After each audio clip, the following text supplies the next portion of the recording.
This is Dominic. Dominic works at a 5-star restaurant called the Pixel Palace. There, some of video games' most popular characters come in to have a drink.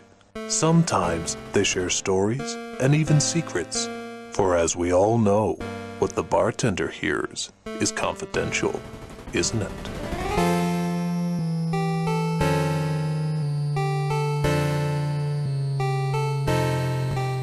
So I'm sitting there, tending bar, when in walks someone that's pretty easy to recognize, Sub-Zero. He didn't seem to have the happiest face, or at least I could tell by his eyes, that's all I could see. So I'll make him a margarita, an icy one of course, and I look at him and I say, "Oi, Sub, what seems to be the problem?" And he says, "Oh, just not doing very good at my job." And I said, "What? Don't you enjoy being a world-class fighter? Don't you enjoy the fact that you can shoot freezing beams out of your hands and freeze people and knock their blocks off?" And he says, "Oh, that's all fine. I mean, I've been trained to be a killer, a warrior, take down as many horrible people as I can and spare no blood and violence doing all of it. But at the same time, you have to pay the bills. And being a Mortal Kombat fighter isn't my full-time job." And I said, "Oh, really? What is your full-time job?" And he said, "Being an ice cream man." I said, "Oh, Sub-Zero, no." And he said, yeah, it's the sad truth. I'm an ice cream man. Subcones is what it says on the side of the truck." And I said, "Well, that's odd. How did you get a job doing that?" And he says, "Well, obviously, I'll keep the treats cold. I mean, that's a no-brainer. But at the same time, I guess I got the job in the, late 80s, early 90s. And I said, "Why's that?" He said, "Because the people who looked at me and hired me for the job thought I was a mascot. They thought I was representing a team called the New England Turtles, and I was the Shredder. It doesn't even make sense. He was the villain, so I'm the villain mascot of a team we're supposed to be rooting for. Wouldn't that be sort of an anti-mascot?" So they thought the whole Blue Ninja thing looked pretty child-friendly, and I said, "They thought you looked child-friendly?" And he said, "Remember, I'm not Scorpion. There's not a skull under my face while I take my mask off, though Lord knows they'll either scare away a lot of kids or bring more kids to him, I'm not sure. On top of that, he wouldn't be able to keep the treats cold. I mean, he just licks the thing and poof, it would melt." But I digress. I said, "Being an ice cream man can't be all that bad. I mean, it's better than going out there and risking your life every day as a fighter." And he says, "You would think, wouldn't you?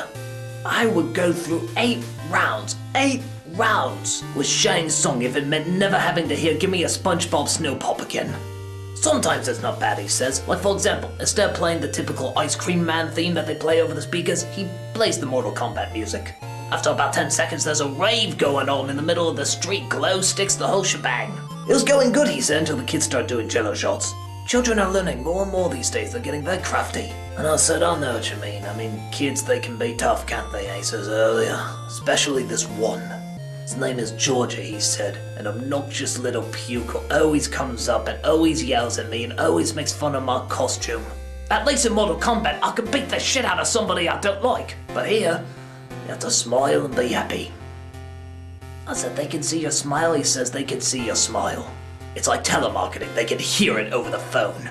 In fact, that's what happened with this Georgia kid the other day. He told me he didn't see me smiling.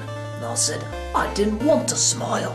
And he said, "Why? Are you sad that your mommy hates you because she raised an ice cream truck driver and not something cool like a fighter? You miserable blue piece of shit."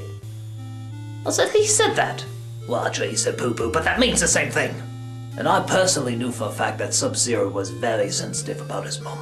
She was a snowman, you see, and apparently made love to one of the ninjas from Ninja Gaiden. He apparently lost her very early because she apparently vanished in summer, and he doesn't know the details.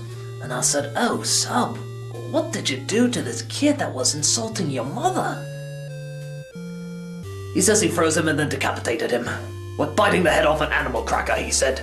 "Oh, well, good God, man, that's murder, isn't it?" He says, "Not if you don't get caught. Georgie always wanted to eat up all the kids' attention. Well, guess what? Now all the kids are eating up him." I said, "Good God," and he said, "That's not what Georgie thought. The kids had no idea they're actually digesting the bully that used to pick on them every day. And I figured it was my way to give back to society." I said, "Sub-Zero, that's the most disturbing thing I ever heard. And you're from Mortal Kombat." They said, more disturbing than when DC Comics did a crossover with us, and I said, yes, much more disturbing! Well, what's to stop me from calling the police right now, I asked him. And he said, well, I didn't tell you about my new job. You see, I deliver ice now. Your ice. Just then I looked down at the icy margarita I made him and noticed an eyeball. He said, if you want to keep the people in charge of health code violations' eye out of here, I'll do my best to keep other people's eyes out of here too. I hate to say it, but I shook his hand and agreed. I guess you can take the sick bastard out of the tournament, but you can't take the tournament out of the sick bastard. You see a lot of strange things as a bartender. You see a lot of strange things at the Pixel Palace. So, I see a lot of strange things as a bartender at the Pixel Palace. And that ain't no lie. Swear to it. Incidentally, if you ever tell anyone about that health code violation, I'll be dead in the water. So, when do we start recording? Oh.